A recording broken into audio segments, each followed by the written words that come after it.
Venez vous relooker chez Luminel. Salon de beauté Luminel vous présente le journal. Luminel, osez être la plus belle.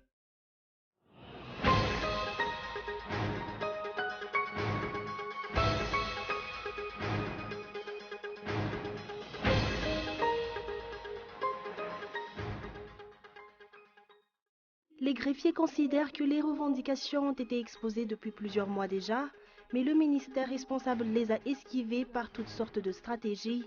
Les responsables ont jusqu'à maintenant fait miroiter les promesses sans lendemain. Les greffiers vont durcir leur mouvement.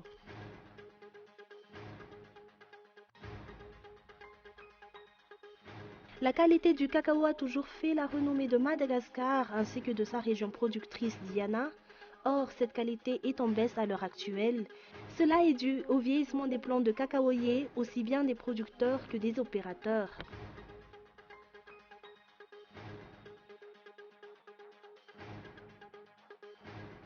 Le président philippin a affirmé aux conseillers militaires des États-Unis de quitter le sud des Philippines. Cette déclaration risque de mettre en mal une relation bilatérale qui ne cesse de se dégrader sérieusement.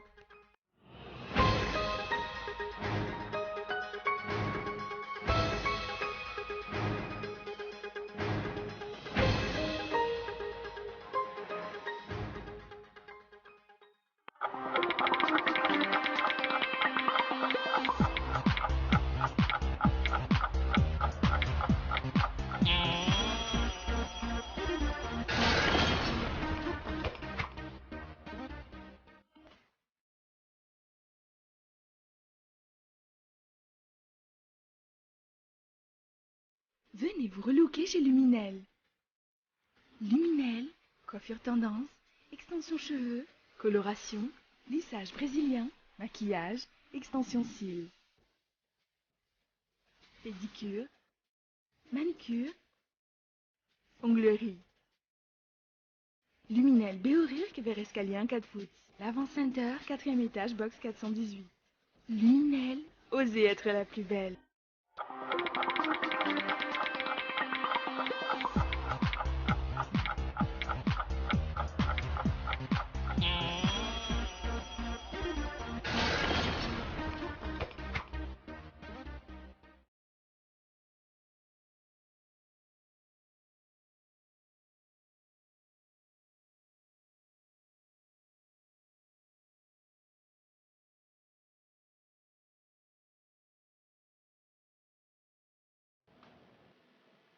Bienvenue à vous tous et merci d'être avec nous sur Cool TV dans cette nouvelle édition du journal en version française. Ce soir à la une, la CENI n'est pas indépendante pour fixer la calendrier électoral.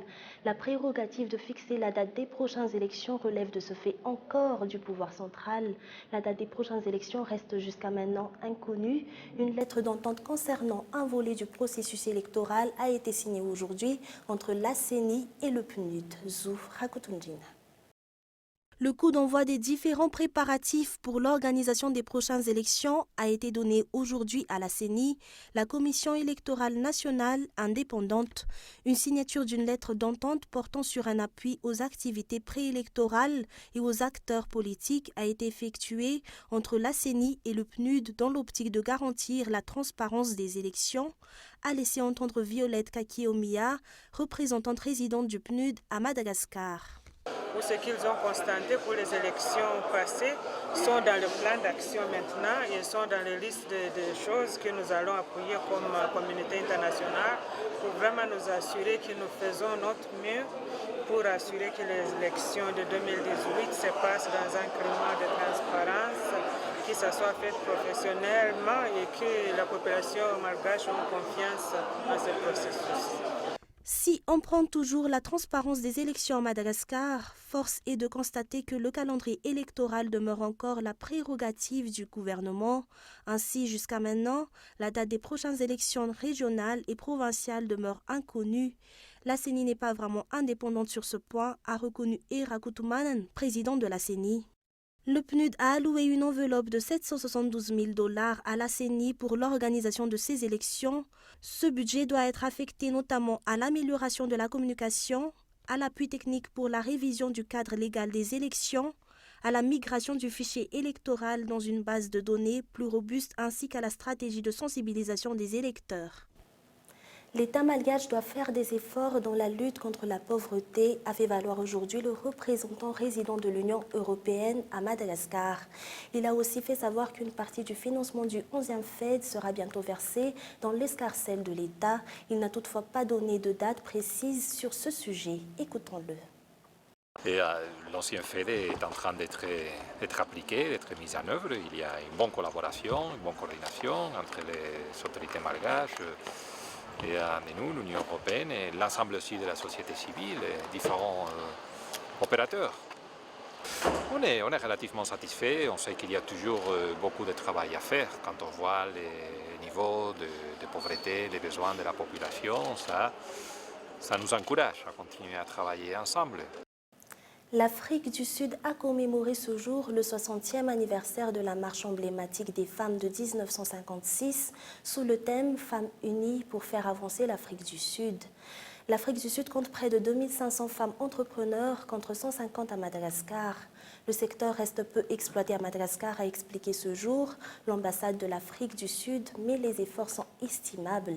Les femmes entrepreneurs malgaches et leur côté souhaitent que les collaborations femmes entrepreneurs de l'Afrique du Sud et femmes entrepreneurs malgaches s'élargissent. Les explications. Oui, à l'occasion de la journée nationale des femmes en Afrique du Sud, les femmes entrepreneurs de Madagascar, dont on représente aujourd'hui, souhaitent une collaboration étroite avec les femmes d'affaires, dans le milieu des affaires, et les femmes entrepreneurs en Afrique du Sud, parce que nous avons constaté lors de la présentation de son Excellence l'ambassadeur de tout à l'heure, la place des femmes dans le milieu économique en Afrique du Sud est déjà bien grande. Je pense que nous avons beaucoup d'opportunités à mettre en place et des échanges économiques au sein de notre pays et celui de l'Afrique du Sud. Nous sommes convaincus que cette proximité entre les deux pays pourront vraiment atteindre des objectifs précis et concrets dans un avenir très proche. Face à l'inertie des responsables concernant leurs revendications, les greffiers vont durcir leur mouvement. Ils estiment avoir usé de toutes les voies de recours et prévoient d'organiser une grève générale d'ici peu, suivant le reportage de Michael Hamarla. Les greffiers vont se remettre en grève. Cette décision a été prise lors de leur assemblée générale vendredi dernier. Aucune date précise n'a toutefois été avancée. Cette grève se tiendra inopinément selon les explications. Le secrétaire général du syndicat des greffiers a affirmé que les différentes pressions que pourra exercer le pouvoir central ne les retiendront pas. Les revendications demeurent inchangées et ont un trait aux augmentations salariales. Lorsque nous serons en grève, il ne sera pas question pour nous de lâcher prise si on coupe nos salaires. Nous ferons circuler une fiche de présence car il est évident que ce n'est pas un seul ministère qui peut procéder aux coupures de salaire. Et si c'est la seule solution pour le pouvoir, ce sont les usagers des services qui vont en pâtir. Si on se rappelle, c'est la raison pour laquelle on nous avait demandé de faire un service minimum.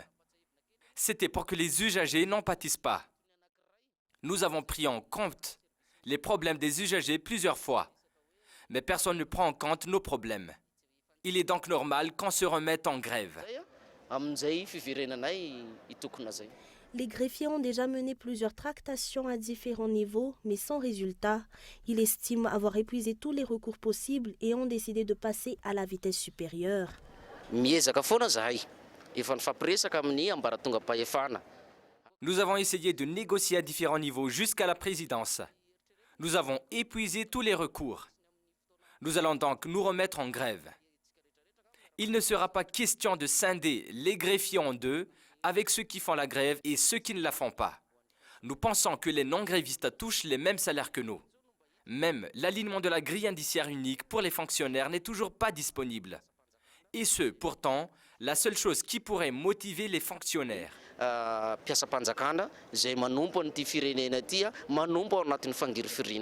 Les greffiers considèrent que les revendications ont été exposées depuis plusieurs mois déjà, mais le ministère responsable les a esquivées par toutes sortes de stratégies.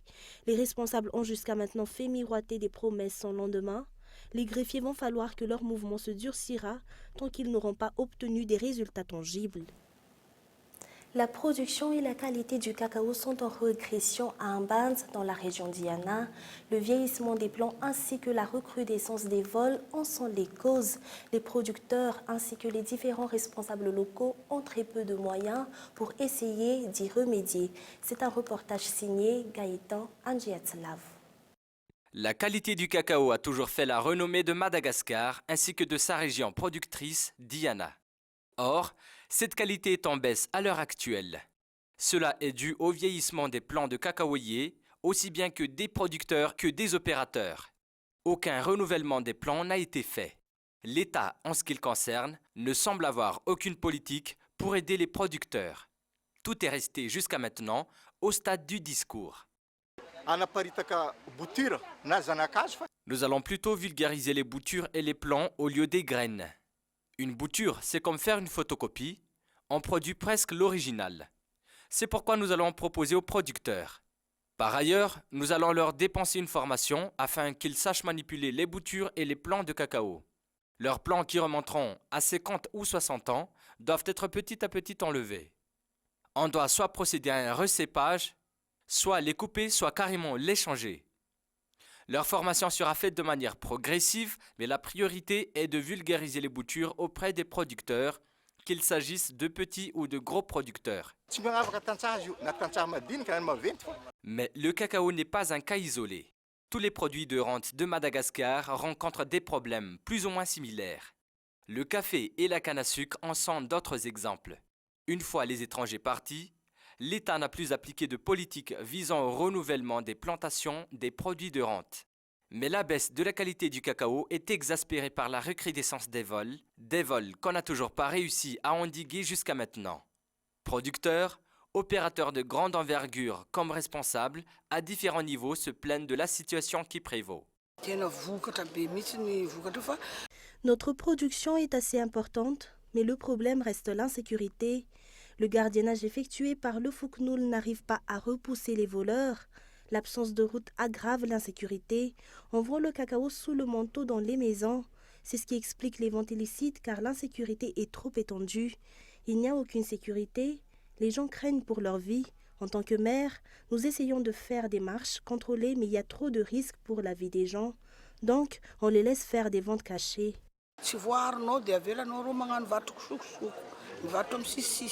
Selon les données disponibles, les exportations de cacao en provenance d'Amband ont atteint 4 390 tonnes en 2009. Elles ont régressé de 3 375 en 2010 et ont atteint 4 630 tonnes en 2011.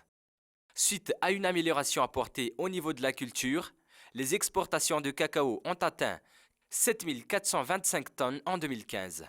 Malgré cette légère embellie, le suivi fait par les différents responsables étatiques reste insuffisant.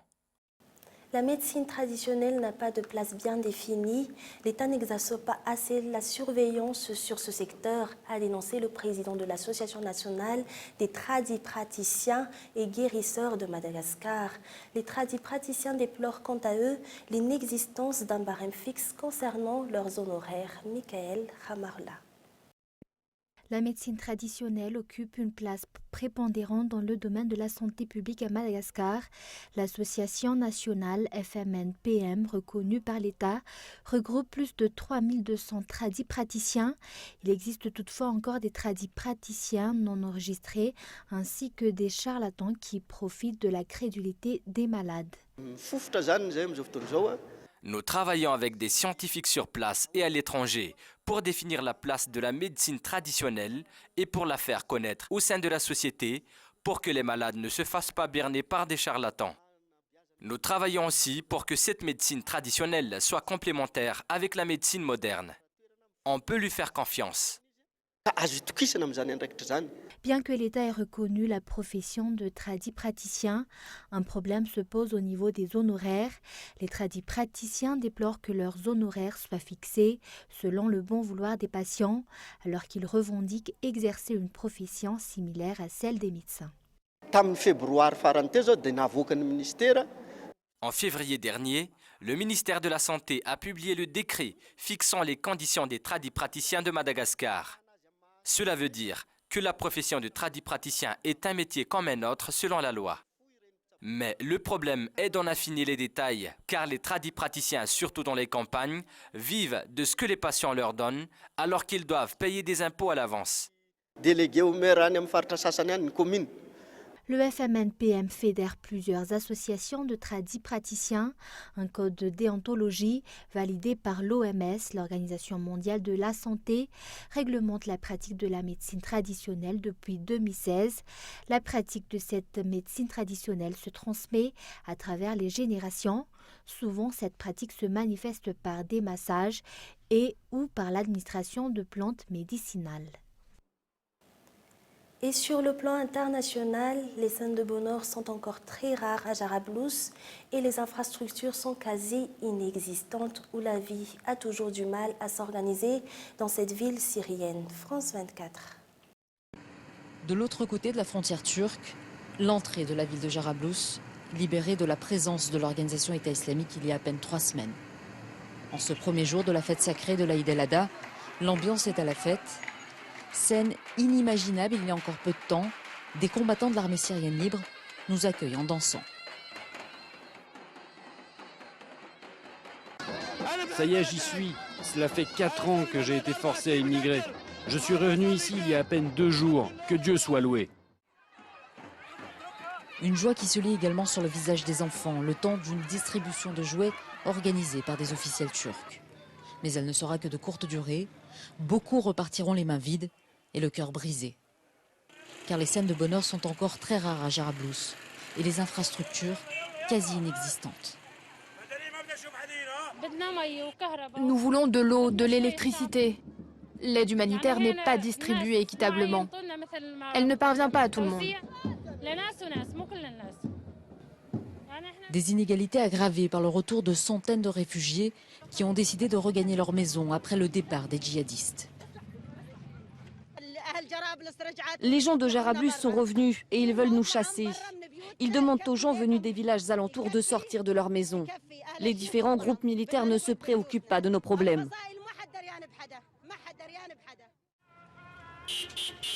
Parce que l'avancée vers les territoires plus au sud occupés par l'organisation État islamique se fait désormais plus lente, les combattants de l'armée syrienne libre comptent plus que jamais sur le soutien de l'armée turque. Vive notre président Recep Tayyip Erdogan, que Dieu nous le préserve. Si Dieu le veut, il sera le président de la Turquie, mais également celui de la Syrie.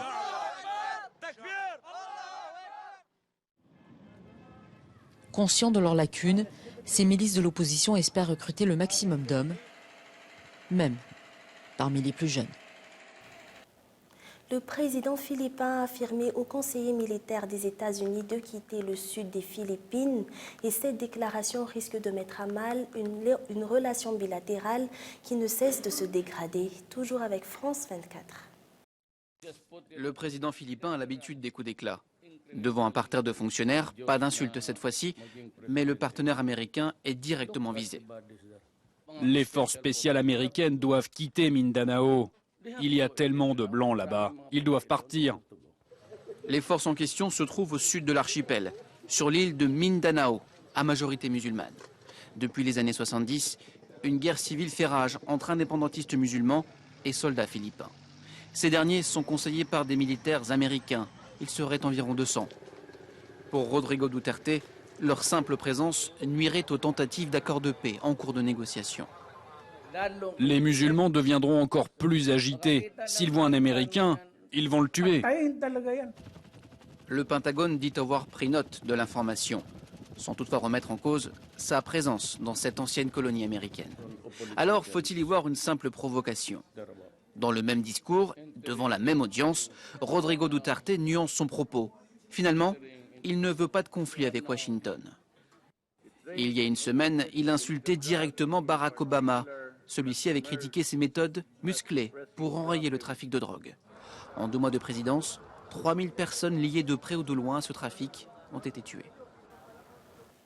Et avant de vous quitter, voici brièvement les principaux titres développés dans ce journal. La CENI n'est pas indépendante, fixée par le calendrier électoral.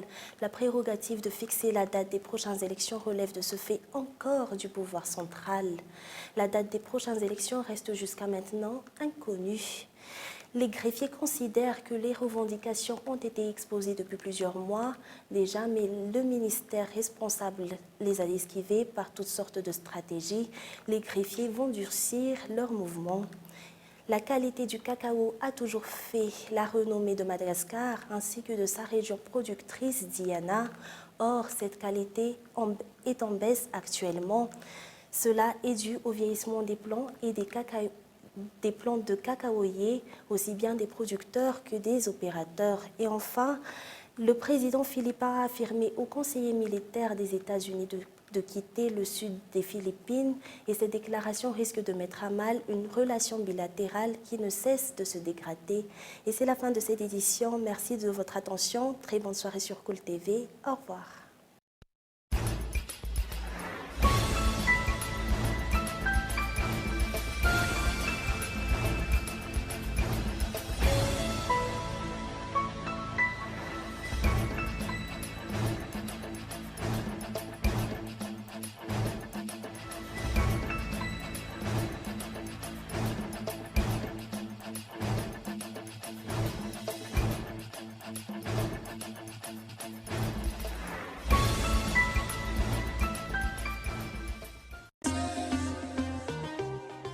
Venez vous relooker chez Luminel. Le journal vous a été présenté par Salon de beauté Luminel. Luminel, osez être la plus belle.